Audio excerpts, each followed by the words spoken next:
ओम श्री परमात्मने नमः। ओम श्री परमात्मने नमः। ओम सदगुरु भगवान की जय। प्रिय भक्तजनों, श्रीमद् भागवत का यथार्थ गीता के अध्याय 1 से 6 तक का वर्णन मैंने किया।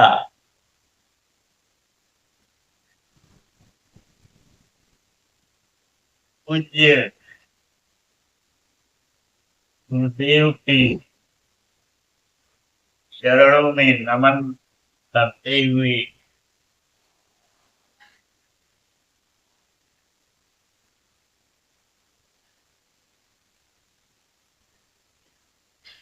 आज 7वें अध्याय का वर्णन करूंगा, जो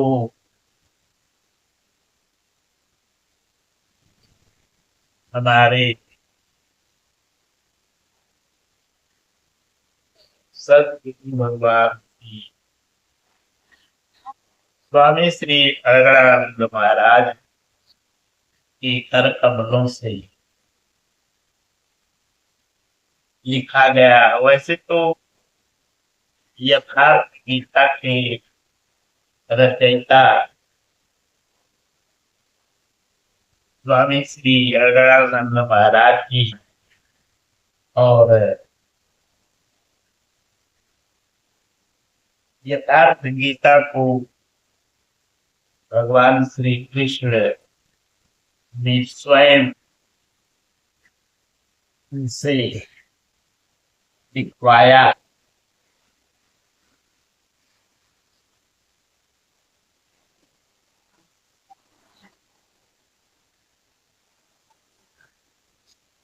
पूज्य महाराज जी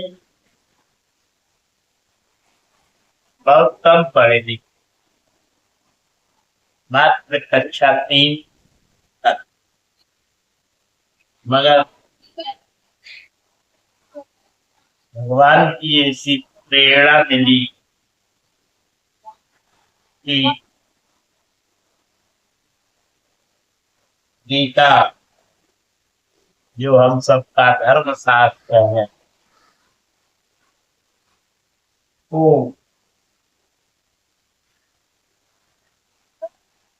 अक्षरशः सत्य पर आधारित लिखकर वर्णन किए, जिसे देश विदेशों के विद्वान लोग इसको बखूबी मानते हैं। आइए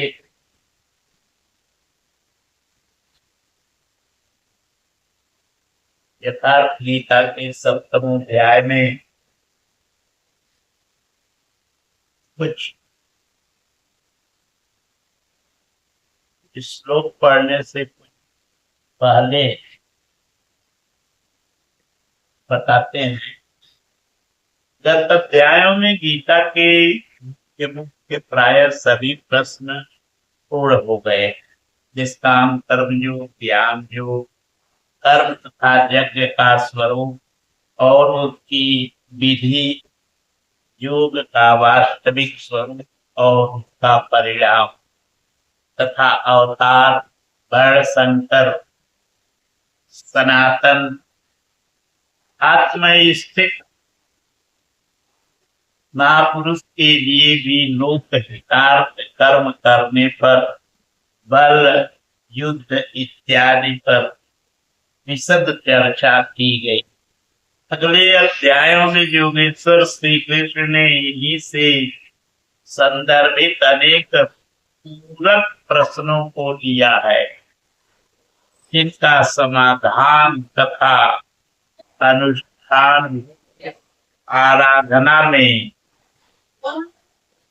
सहायक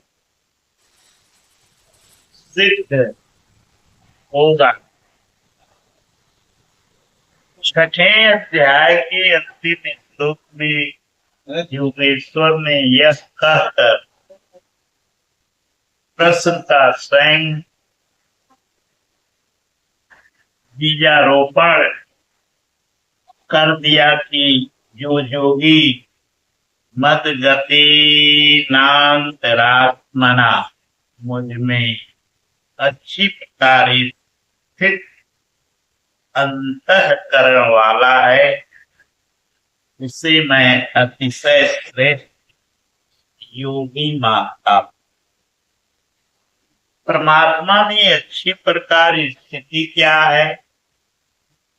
बहुत से योगी परमात्मा को प्राप्त तो होते हैं, फिर भी कहीं कोई कमी उन्हें खटकती, लेश मात्र भी कसर न रह जाए, ऐसी अवस्था कब आएगी? संपूर्णता से परमात्मा की जानकारी कब आएगी, कब होती है? इस पर योगेश्वर श्री कृष्ण सप्तमों अध्याय के प्रथम श्लोक में कहते हैं, श्री भगवान उवाच मय्यासक्तमना पार्थ योगं युज्यन्नदाश्रय असंशयं समग्रं मां ज्ञास्यसि तच्छृणु। हे पाप, तू मुझ में आसक्त हुए मन वाला बाहरी नहीं, अपितु मदाश्रय मेरे परायण कर्जों में लगा हुआ छोड़कर नहीं। मुझको जिस प्रकार संशय रहित जानेगा उसको सुन। ऐसे जानने के पश्चात लेश मात्र संशय न रह जाए, विभूतियों की समग्र जानकारी पर पुनः बल देते, जिसे श्लोक नंबर 2 में देखें। ज्ञानम तेऽहं सविज्ञानमिदं वक्ष्याम्यशेषतः यज्ञात्वा नेह भूयो अन्यज्ञातव्यमविशिष्यति। मैंने तेरे लिए इस विज्ञान सहित ज्ञान को संपूर्णता से कहूंगा।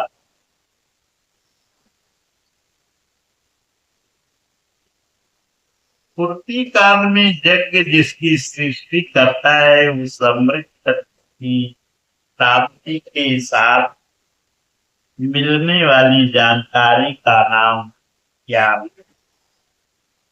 परम तत्व परमात्मा की प्रत्यक्ष जानकारी का नाम ज्ञान है। महापुरुष को एक साथ सर्वत्र कार्य करने की जो क्षमता में है, वह विज्ञान। कैसे वो प्रभु एक साथ सबके हृदय में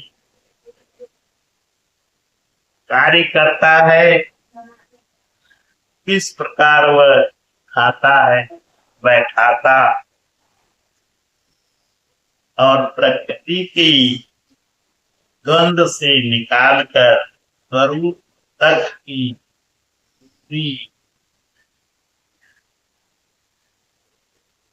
तय करा लेता है, उसकी कार्य प्रणाली का नाम विज्ञान है।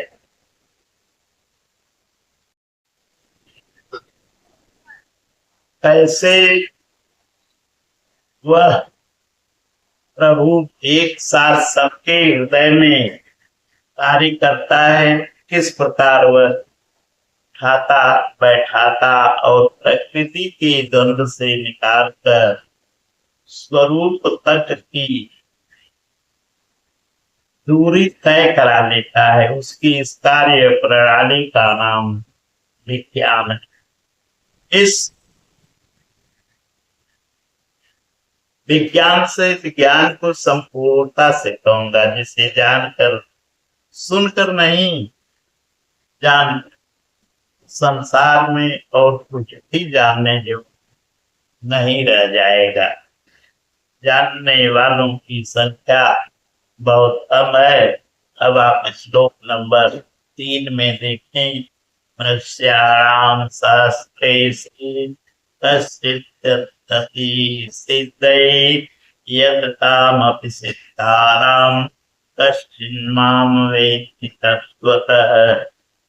हजारों मनुष्यों में कोई ही मनुष्य मेरी प्राप्ति के लिए यत्न करता है, और उस यत्न करने वाले योगियों में भी कोई विरला ही पुरुष मुझे तत्व साक्षात्कार के साथ जानता है। अब समग्र तत्व है कहाँ? एक स्थान पर पिंड रूप में है अथवा सर्वत्र व्याप्त है। इस पर योगेश्वर श्री कृष्ण श्लोक नंबर 4 में कहते हैं, ओ मेदापो यनलो वायु तम मनो बुद्धिरेव च अहंकारैतीयं मे भिन्ना प्रकृति नष्टधा। अर्जुन, भूमि जल अग्नि वायु और आकाश तथा मन, बुद्धि और अहंकार, ऐसी यह 8 प्रकार के भेदों वाली मेरी प्रकृति है। यह अष्टधा मूल प्रकृति है। श्लोक नंबर 5 में देखें, अपरेयमितस्तन्यां प्रकृतिं विद्धि मे पराम् जीवभूतां महाबाहो येदं धार्यते जगत्।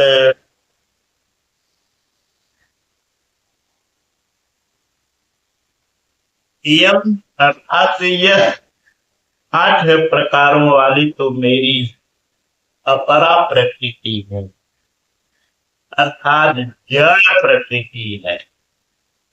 महाबाहु अर्जुन, इससे दूसरी को जीव रूप परा अर्थात चेतन प्रकृति जान, जिसने संपूर्ण जगत धारणा किया हुआ है, वह है जीवात्मा। जीवात्मा भी प्रकृति के संबंध में रहने के कारण प्रकृति ही है। श्लोक नंबर 6 में देखें, भगवान बताते हैं, एतद्योनीनि भूतानि सर्वाणि उपधारय हम कृतस्नस्य जगत प्रभव प्रलयस्तथा। अर्जुन, ऐसा समझ कि संपूर्ण भूत यतद्योनीनि, इन महाप्रकृतियों से, परा और अपरा प्रकृतियों से ही उत्पन्न होने वाले हैं। यही दोनों एकमात्र योनि हैं। मैं संपूर्ण जगत की उत्पत्ति तथा प्रलय रूप अर्थात मूल कारण जगत की उत्पत्ति मुझसे है और प्रलय विलय भी मुझ में है। जब तक प्रकृति विद्यमान है तब तक मैं ही महाप्रलय भी हूँ, जो अनुभव में आता है। सृष्टि की उत्पत्ति और प्रलय के प्रश्न को मानव समाज ने कौतूहल से देखा। विश्व के अनेक शास्त्रों में इसे किसी न किसी तरह समझाने का प्रयास चला आ रहा है। कोई कहता है कि प्रलय में संसार डूब जाता है, तो किसी के अनुसार सूर्य इतना नीचे आ जाता है कि पृथ्वी जल जाती है। कोई इसी को कयामत कहता है कि इसी दिन सबका फैसला सुनाया जाता है। तो किसी के अनुसार सूर्य इतना नीचे आ जाता है कि पृथ्वी जल जाती है। कोई इसी को कयामत कहता है कि इसी दिन सबका फैसला सुनाया जाता है। तो कोई नित्य प्रलय नैमित्तिक प्रलय की गणना में व्यस्त है। किंतु जो ईश्वर श्री कृष्ण के अनुसार प्रकृति अनादि परिवर्तन होते रहे हैं, किंतु यह नष्ट कभी नहीं हुई। भारतीय धर्म ग्रंथों के अनुसार मनु ने प्रलय देखा था। इसके साथ 11 ऋषियों ने मत्स्य की सींग में नाव बांधकर हिमालय के एक उत्तुंग शिखर की शरण ली थी। लीलाकार श्री कृष्ण के उपदेशों एवं जीवन से संबंधित उनके समकालीन शास्त्र भागवत में मृकंडु मुनि के पुत्र मार्कंडेय जी द्वारा प्रलय का आंखों देखा हाल प्रस्तुत। वे हिमालय के उत्तर में पुष्पभद्रा नदी के किनारे रहते थे।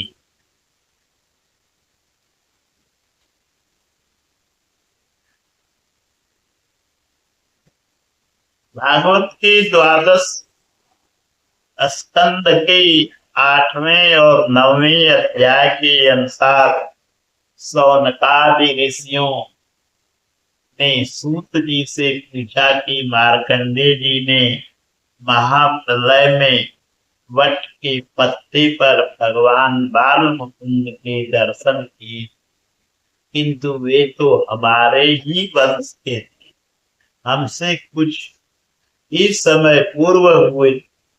उनके जन्म के बाद न कोई प्रलय हुआ और न सृष्टि ही डूबी। इस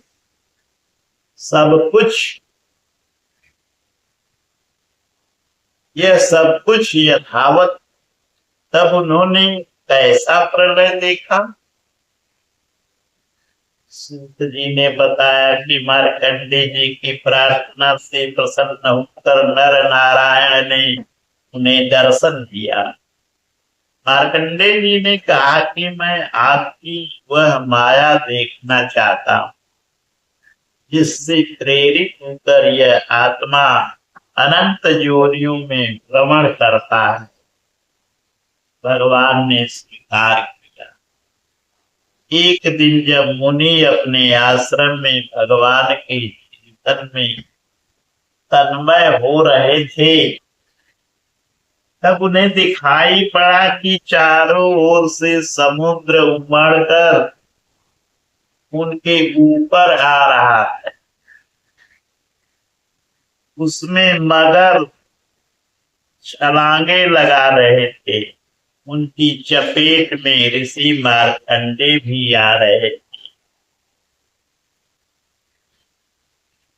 वे इधर उधर बचने के लिए भाग रहे थे। आकाश, सूर्य, पृथ्वी, चंद्रमा, स्वर्ग, ज्योतिर्मंडल सभी उस समुद्र में डूब गए।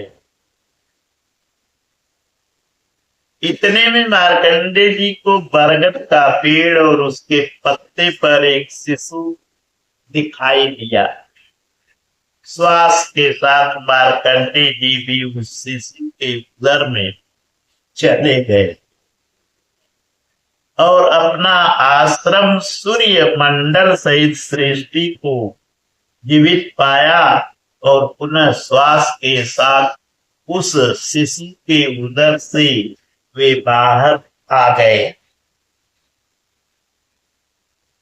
नेत्र खुलने पर मार्कंडे जी ने अपने को उसी आश्रम में अपने ही आसन पर पाया। स्पष्ट है कि करोड़ों वर्ष के भजन के पश्चात मुनि ने ईश्वरीय दृश्य को अपने हृदय में देखा, अनुभव में देखा।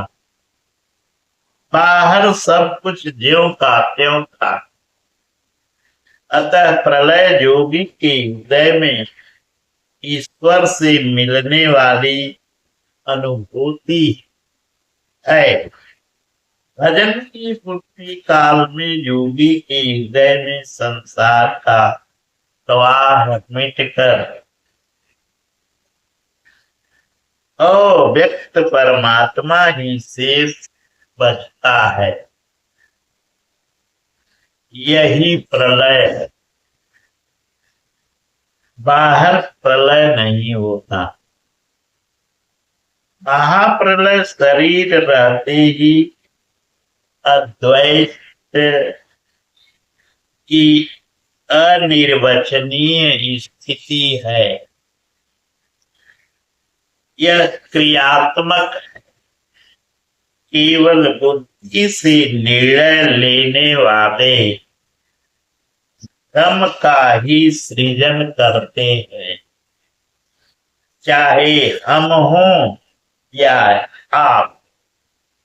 इसी पर आगे श्लोक नंबर 7 में देखें। मत्तः परतरम् नान्यति कश्चिदस्ति धनंजय मयि सर्वमिदं प्रोतं सूत्रे मणिगणा इव। हे धनंजय, मेरे सिवा किंचिन मात्र भी दूसरी वस्तु नहीं है। यह संपूर्ण जगत सूत्र में मणियों के सदृश मेरे में गुथा हुआ है तो, परंतु जानेंगे कब? अर्जुन कहता है तो सब कुछ, मगर जानेंगे कब? जब इसी अध्याय के प्रथम श्लोक के अनुसार अनन्य आसक्ति भक्ति से मेरे परायण होकर योग में उसी रूप से लग जाए, इसके बिना नहीं। योग में लगना आवश्यक है। अगला श्लोक नंबर 8 देखें।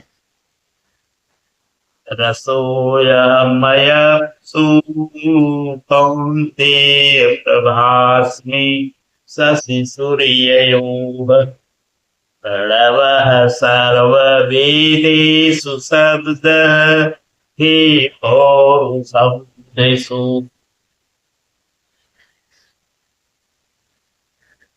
हे कौन्ती, जल में मैं रस हूँ, चंद्रमा और सूर्य में प्रकाश हूँ, संपूर्ण वेदों में ओंकार हूँ। ओ प्लस अहम प्लस कार, स्वयं का आकार। आकाश में शब्द और पुरुषों में पुरुषत्व हूँ तथा मैं श्लोक नंबर 9 में देखें, उड़यो गंध पृथिव्याम च तेजश्चास्मि विभावसौ जीवनम सर्वभूतेषु तपश्चास्मि तपस्विषु। तथा मैं पृथ्वी में पवित्र गंध और अग्नि में तेज हूँ, संपूर्ण जीवों में उनका जीवन हूँ और तपस्वियों में उनका तप। श्लोक नंबर 10 में देखें, बीजम माम सर्वभूतानां विद्धि पार्थ सनातनम बुद्धिर्बुद्धिमतामस्मि तेजस्तेजस्विनामहम्। हे पार्थ, तू संपूर्ण भूतों का सनातन कारण अर्थात बीज मुझे ही जान। मैं बुद्धिमानों की बुद्धि और तेजस्वियों का तेज हूँ। इसी क्रम में योगेश्वर श्री कृष्ण श्लोक नंबर 11 में कहते हैं, बलम बलवताम च हम कामराग विवर्जितम धर्मा विरुद्धो भूतेषु कामो अस्मि भरतर्षभ। हे भारत श्रेष्ठ, हे भरत श्रेष्ठ अर्जुन, मैं बलवानों की कामना और आसक्ति रहित बल हूं। संसार में सब बलवान ही तो बनते हैं। कोई दंड बैठक लगाता है तो कोई परमाणु इकट्ठा करता है, किंतु नहीं, श्री कृष्ण कहते हैं काम और राग से।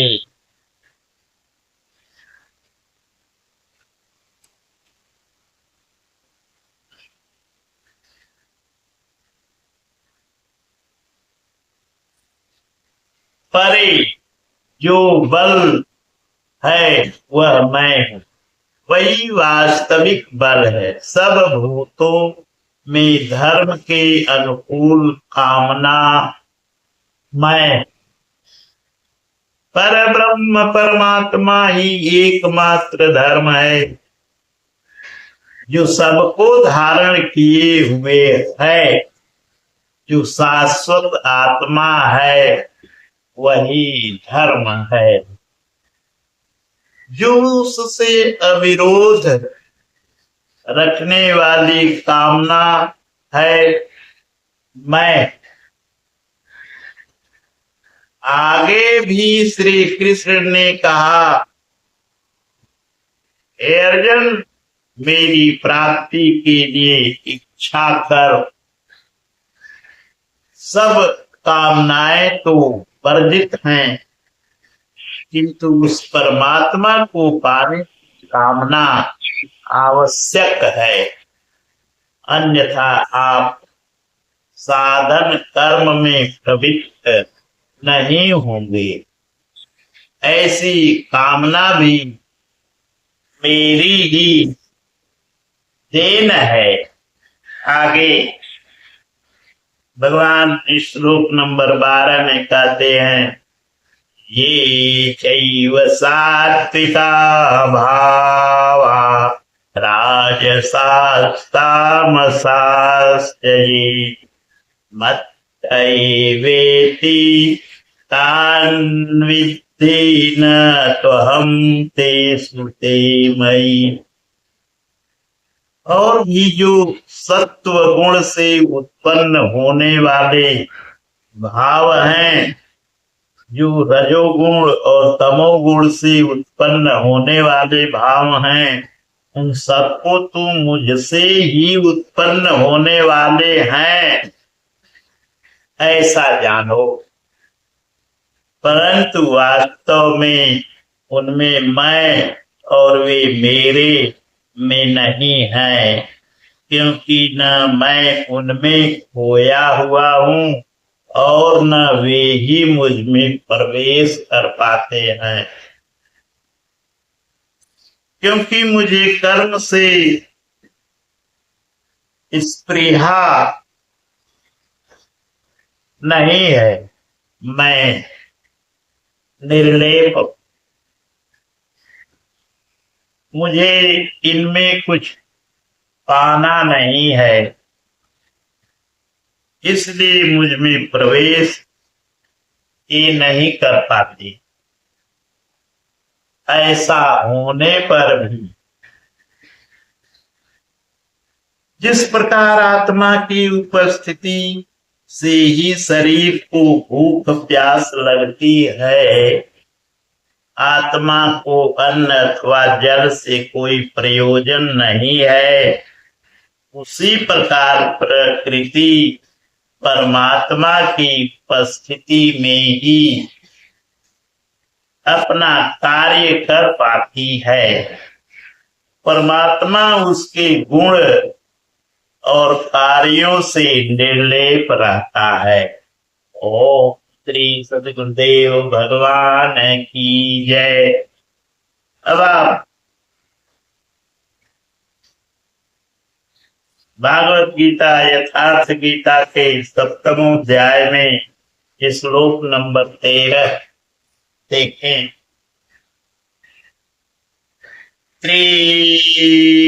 त्रिभिर्गुण सम्मयैः भावैरेधि सर्वमिदं जगत् मोहितं नाभिजानाति माभ्यपरं व्ययम्। सात्विक, राजस और तामस, इन 3 गुणों के कार्य रूप भावों से यह सारा जगत मोहित हो रहा है। इसलिए लोग इन तीनों गुणों से परे मुझ अविनाशी को तत्व से भली प्रकार नहीं जानते। मैं इन तीनों गुणों से परे हूं, अर्थात जब तक अंश मात्र भी गुणों का आवरण विद्यमान है, तब तक कोई मुझे नहीं जानता। उसे अभी चलना है, वह राही है। और आगे भगवान श्री कृष्ण श्लोक नंबर 14 में कहते हैं।